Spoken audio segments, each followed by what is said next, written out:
MLA Behror. पिछले 4 साल से राजस्थान के बेरोजगार जवानों की आवाज़ राजस्थान की विधानसभा में उठाते आ रहा हूँ। मैंने सरकार से कहा कि 22 राज्य हैं जिनमें राजस्थान के युवाओं को एक को भी नौकरी नहीं मिल रही है। अलग अलग स्टेट ने अलग अलग कानून बना करके रोक दिया है और राजस्थान के अंदर बेरोजगारों की नौकरियों पर डाका डाला जा रहा है।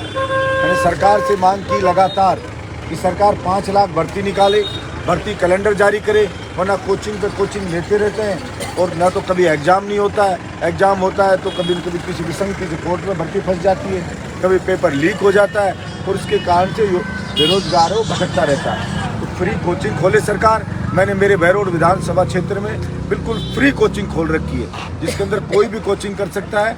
मेरे यहाँ पे 10th 12th का बच्चा फिजिक्स पढ़े, केमिस्ट्री पढ़े, मैथ पढ़े, अंग्रेजी पढ़े, बिल्कुल निःशुल्क है। तो अगर निर्दलीय विधायक अपने विधानसभा क्षेत्र में फ्री कोचिंग खोल सकता है तो भला सरकार क्यों नहीं खोल सकती है। मैंने सरकार से कहा कि राजस्थान का जो बेरोजगार युवा है उसका पिता है वो किसान है, राजस्थान में पानी है नहीं तो पिता वैसे परेशान है और बच्चे को नौकरी नहीं मिल रही वो वैसे परेशान है।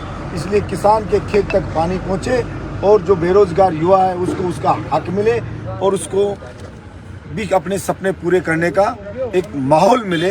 ये मैंने सरकार से मांग की और बहुत सारी मांगें हमारी हैं। सेना में भर्ती है जो पहले नियमित होती थी लेकिन अभी सेना में बरसों से भर्ती नहीं हो रही है। अभी भर्ती हुई है तो भर्ती ऐसी निकालिए 4 साल के लिए जिसमें 1.5 साल ट्रेनिंग में होंगे और 2.5 साल मात्र नौकरी करके और उसको घर भेज दिया जाएगा बच्चे को। अब आप रिटायर हो गए हो ना, उसको कोई पेंशन मिलेगी। तो ये कैसा मजाक है भला। 80,000 से 1 लाख भर्तियाँ सेना में होती थी प्रत्येक वर्ष। इसके साथ ही साथ हमारी मांग है कि कांस्टेबल की भर्ती करते हो और कांस्टेबल की भर्ती में परीक्षा में एग्जाम का पर्चा जो दिया जाता है वो ऐसा दिया जाता है IAS के जैसा टफ पेपर। तो पढ़ने वाला गांव गरीब का बच्चा, मेहनत कश बच्चा, वो बेचारा सोल्व नहीं कर पाता है और जो पेपर चोरी करके लाता है वो उसको सोल्व करके भर्ती हो जाता है।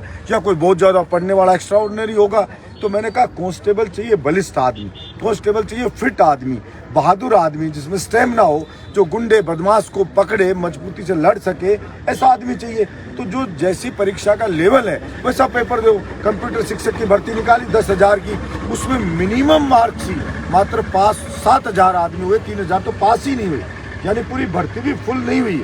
इतना टफ पेपर दे रहे हो, ये क्या मजाक है। कभी प्रश्न पत्र आता है तो 10 प्रश्न है वो गलत होते हैं, कभी आंसर की जारी कर दे तो 20 आंसर गलत पाए जाते हैं, कोई कोर्ट जाता है फिर कहते हो डिलीट कर दो। इस तरह का मजाक चल रहा है। इन्हीं सब पे रोक लगे। पेपर लीक के जो बड़े मगरमच्छ हैं वो सलाखों के पीछे जाए। इन्हीं सब मानों के लिए मैं जयपुर में पहले सूर्य उदय से सूर्यास्त होने तक दौड़ा। 10 महीने पहले मुख्यमंत्री जी ने मुझे वचन दिया था, अभी मैं फिर वापस सुबह से शाम तक दौड़ा।